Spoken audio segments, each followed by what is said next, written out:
जय उत्तराखंड दोस्तों, देख रहे हैं वैष्णो माउंटेन, पहाड़ों की खबर, गाँवों की खबर, आपका एकमात्र पहाड़ों की सुदूर क्षेत्र की खबर देने वाला चैनल वैष्णो माउंटेन।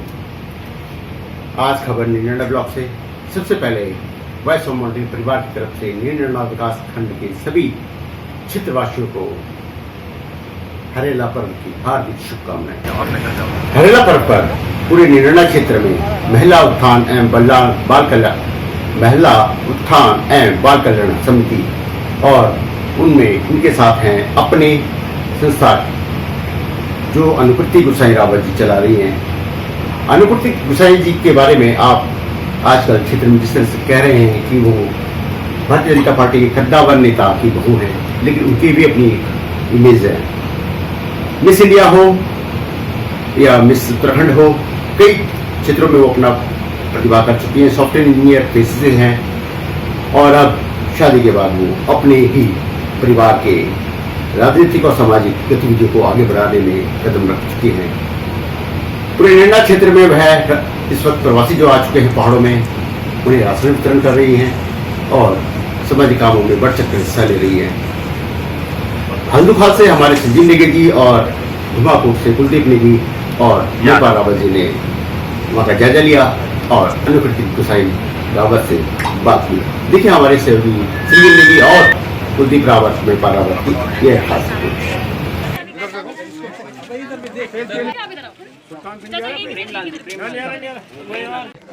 अंजू देवी, दोस्तों स्वागत है टिक्का देवी माउंटेन में। और आज मैं हल्दुखाल नीरना सुरेंद्र सिंह और जगदीप सिंह, मेरे पीछे यहाँ पे कमला देवी वितरण चल रहा है, जहाँ पे शीला देवी, महिला उत्थान एवं राम सिंह, संस्थान के अध्यक्षा है कुमाली देवी, अनुकृति गोसाई रावत, रणजीत सिंह वितरण किया जा रहा है। और इस समय नीरना वीरेंद्र सिंह और महेश चंद्र क्षेत्र में कई जरूरतमंद लोग यहाँ पे आए हैं, जिनको आज जरूरत है इस जोड़ों से श्यामलाल जी रखे जोड़ों वाले राशन की। अब बैठे रहो तुम। इसका वितरण चल रहा है। आप आनंदी लाल जोड़ों अध्यक्ष आनंदी लाल को चिन्ह गोसाई रावत जी से बात करते हैं। ये चलते हैं। वीरेंद्र सिंह आ गए, इनको दे दो। चिलाओ हो गया। हकीकत से जुड़े हुए हैं पहले से। आप जो नीतियाँ हैं कैसे काम करेंगी, आप इस बार क्या करेंगे? जिस तरह इन लोगों ने ये बेड़ा उठाया है,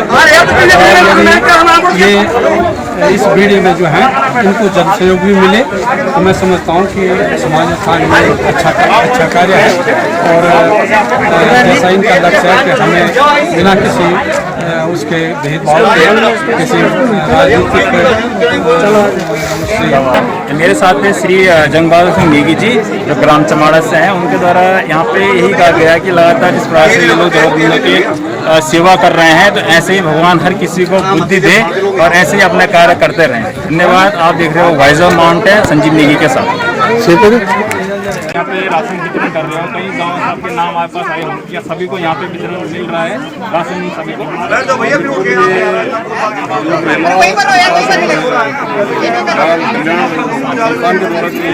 कार्य यहाँ पे किया जा रहा है, निश्चित रूप से बहुत अच्छी पहल है। और जो हमारे क्षेत्र के गरीब तबका है उनको यहाँ पर राशन वितरित किया जाता है और लगभग सभी लोगों को यहाँ पर जो है राशन हो रहा है। कहाँ आप लोग ये क्या फंसते हैं? आगे आप नहीं, इसके बाद ये इसका अगला कार्यक्रम जो है नीरना में राशन वितरण किया जाएगा और उसके बाद आज ही धुमाकोट क्षेत्र में राशन वितरण किया जाएगा और उसके बाद शाम तक हम जो है भवन क्षेत्र में जो है राशन वितरण करेंगे। आज के दिन आपने तय किया कि आप दोनों जगह आप ये राशन? आज धुमाकोट नीरना धुमाकोट और भवन क्षेत्र में राशन वितरण प्लान नहीं हुआ है। मनोहर सिंह जी मंदुरगांव बाहर से हैं, प्रदेश में आए हैं, तो यहाँ पे जरूरत है जगबंदी की। कहना चाहोगे? मैं सोचती हूँ कोई भी चीज़ या कोई भी मैं कहती हूँ अभी नियम या कभी गवर्नमेंट कोई भी रूल्स लागू कर रही है या कोई भी उन्होंने प्रोजेक्ट प्लान बनाए हैं, नरेंद्र सिंह मंदुरगांव मनोहर सिंह चलेंगे। अच्छा है, लेकिन सुरेंद्र सिंह मंदुरगांव, टिक्का देवी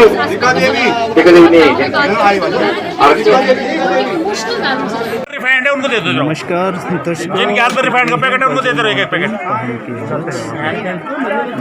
जाओ उधर जाओ। सूरज भाई जो मिस इंडिया रही है और प्रधानमंत्री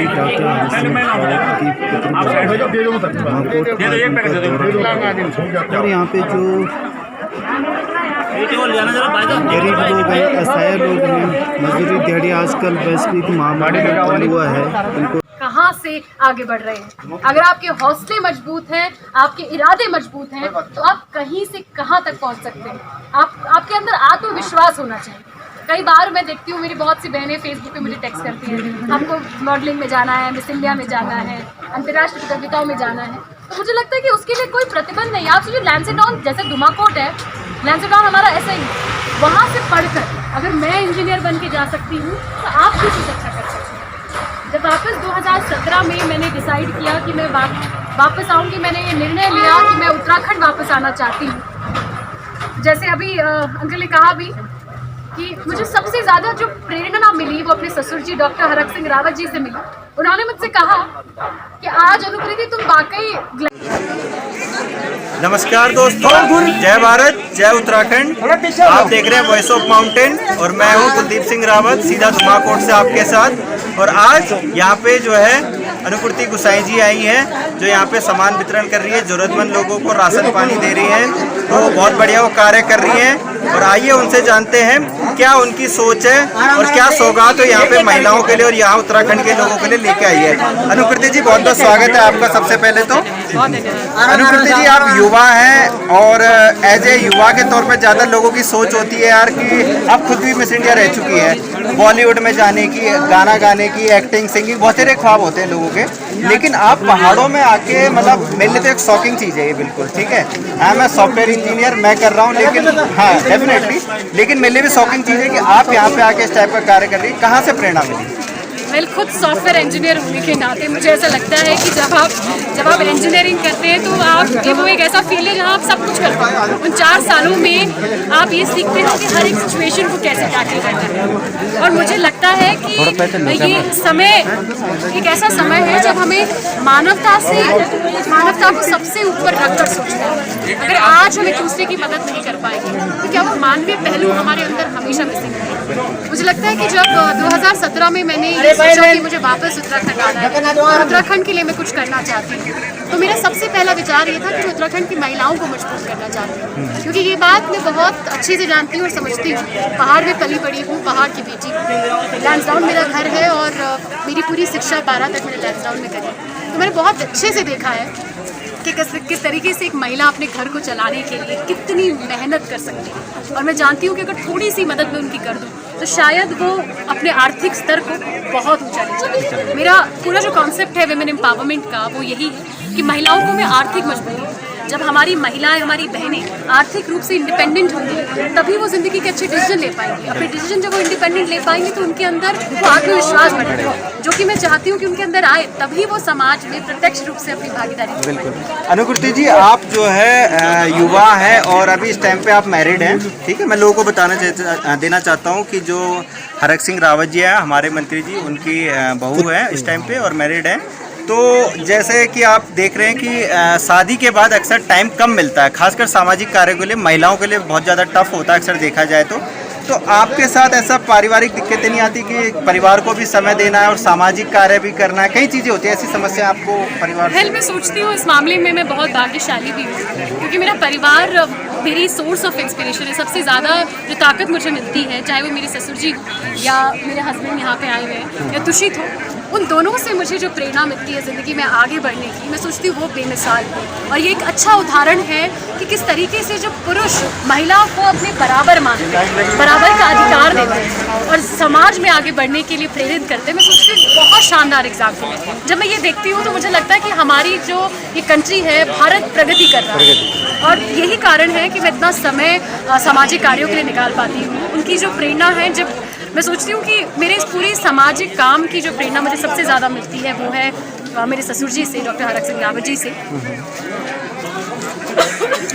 मिलती है। क्योंकि उनकी जो सोच है कि अगर आप समाज में कुछ करना चाहते हो तो पूरे दिल से करना चाहिए। उन्होंने मुझसे एक बात कही थी कि अनुकृति, तुम हमेशा बहुत फेमस रही हो, अखबारों में तुम्हारे बारे में छपता है, मैगजीनों में छपता है। आज अब तुम जिस काम के लिए मैं तुम्हें भेज रहा हूँ, हो सकता है कि तुम्हारे बारे में बड़ी बड़ी मैगजीन्स में ना छपी, फ्रंट पेपर की कवर पिक्चर्स तुम्हें ना मिली, लेकिन दिलों में लोगों के छपते हैं। और सोचती हूँ मैं उसी उद्देश्य को लेकर आज मैं पहाड़ में आई हूँ और मैं आपसे सच में बताना चाहती हूँ कि जो एक आत्म संतुष्टि मुझे आज हो रही है, मुझे बहुत खुशी होती है कि मुझे मालूम है कि पहाड़ में ज़रूरत है। जब आदमी पहाड़ से बाहर निकलता है, क्योंकि मैं यहाँ पली बड़ी हूँ, तो मैं इसकी बिल्कुल जो व्यवहारिक परिस्थितियाँ हैं अपने पहाड़ की वो समझती हूँ। मैंने देखा है अपनी आंखों से कि किस तरीके से महिलाएं मेहनत करके अपना घर चलाती हैं और किस हद तक वो किस काम को करने के लिए चली जाएगी, घर में 2 पैसा कमाना है। तो वही एक मेरे अंदर, मैं कैसे कहूँ, एक जिज्ञासा भी है और एक इच्छा भी है, और मैं चाहती हूँ कि कुछ ना कुछ मैं ज़रूर करूँ। बहुत बढ़िया अनुकृति जी, आप जो है दूसरे लोगों के लिए भी प्रेरणा है, खासकर जो लोग अच्छी खासी पढ़ाई लिखाई करके सोचते बड़ी बड़ी कंपनी में एमएनसीज में जॉब करूंगा या बॉलीवुड इंडस्ट्री में जाऊंगा। तो हमारे सामने साक्षात उदाहरण है जो यहाँ पे पहाड़ों में आके काम कर रही हैं। अपना बॉलीवुड कैरियर उन्होंने बिल्कुल स्टॉप कर दिया और पूरा जो है सामाजिक कार्यों में लगी हुई है। तो बड़ी बड़ी कंपनियों में जैसे आप लोगों का ख्वाब होता है, लेकिन अनुकृति जी का ख्वाब बिल्कुल अलग है। और आइए उनसे थोड़ा सा उनके सफ़र के बारे में पूछते हैं कि मिस इंडिया के अलावा और कौन कौन से स्टेज तक वो पहुंची और उसके बाद उन्होंने क्यों जो है सामाजिक स्तर पे आने की सोची। अनुकृति जी, आप मिस इंडिया बनी, कौन से ईयर में बनी थी? 2013 में मुझे सबसे पहले मौका मिला था कि मैं उत्तराखंड का प्रतिनिधित्व करूं, और मिस इंडिया बनकर मैंने मिस एशिया पैसिफिक वर्ल्ड जो 2014 में अंतर्राष्ट्रीय प्रतियोगिता होती है उसमें प्रतिभाग किया। और उसके बाद 2017 में मुझे दोबारा उत्तराखंड का प्रतिनिधित्व करने का मौका मिला। मिस ग्रैंड इंटरनेशनल बनकर मैंने वियतनाम में ये प्रतियोगिता होती है जिसमें 200 से ज़्यादा जो कंट्रीज़ हैं वो पार्टिसिपेट करती हैं, और मुझे बहुत खुशी है कि ये 2 मौके मुझे मेरी ज़िंदगी में मिले। साथ ही साथ इस पूरे ड्यूरेशन में एक बहुत शॉकिंग सी बात है कि जब इसमें सोशल मीडिया एक कॉन्टेक्स्ट, और आप यकीन नहीं करेंगे, जब लोग उत्तराखंड की बात करते हैं तो हमें काफ़ी बैकवर्ड समझा जाता है। मतलब एक जनरल परसेप्शन है लोगों का नीचे साउथ में, बॉम्बे में, लेकिन मुझे बहुत खुशी हुई। उससे मैं ये इसलिए कह रही हूँ कि मेरे उत्तराखंड के भाई बहनों ने, मेरे इस पहाड़ के लोगों ने मुझे इतना प्यार दिया और इतना स्नेह मुझे उनसे मिला। मुझे वाकई जब भी मैं कहीं जाती हूँ तो अपने प्यार से, एक बेटी के रूप में जो प्यार मुझे उनसे मिला है, मैं सोचती हूँ वो अतुल्य है। और अब जब उनकी बेटी इस लायक है कि उनके लिए कुछ कर सकती है, तो मुझे लगता है कि मेरा भी कर्तव्य बनता है कि मैं उनके लिए थोड़ा सा कॉन्ट्रीब्यूट कर पाऊँ। और हो सकता है कि मैं बहुत बड़ा कुछ नहीं बता पाऊँ, लेकिन मेरी इच्छा ये ज़रूर है कि कुछ ना कुछ मैं इस समाज में, इस पहाड़ में ज़रूर बनूँ। जरूर आप लोगों के दिलों में राज करोगे अनुकृति जी, और जो है हम चाहेंगे कि लोगों का प्यार आपको जरूर मिले जिस टाइप से आप काम कर रहे हैं। और दोस्तों, हमारा प्रयास यही है कि हर गांव में, हर जो उत्तराखंड के पहाड़ी क्षेत्र है जहां मीडिया कवरेज बहुत कम होती है, हमारा प्रयास लोगों तक पहुंचना, लोगों की आवाज़ बनना। तो आप इसी तरीके से खबरों के लिए देखते रहिएगा वॉइस ऑफ माउंटेन। जय भारत, जय उत्तराखंड। जय उत्तराखंड। आप देखना छो पहाड़ों की आवाज़, गाँव की आवाज़, घर घर की आवाज़, पहाड़ों की सच्ची खबर देखना को हम प्रतिबद्ध छो। एक आवाज था, आपको सहयोग जरूरी है। आप चैनल थी सब्सक्राइब करा, शेयर करा, अपन प्रतिक्रिया जरूर लिख, अपन ध्यान रखा। और उत्तराखंड को अन्य खबरों का देखना खड़ा हमारे वेबसाइट www.voiceofmountains.com पर देखा। धन्यवाद। वाला दीनू ते से की संभालिया।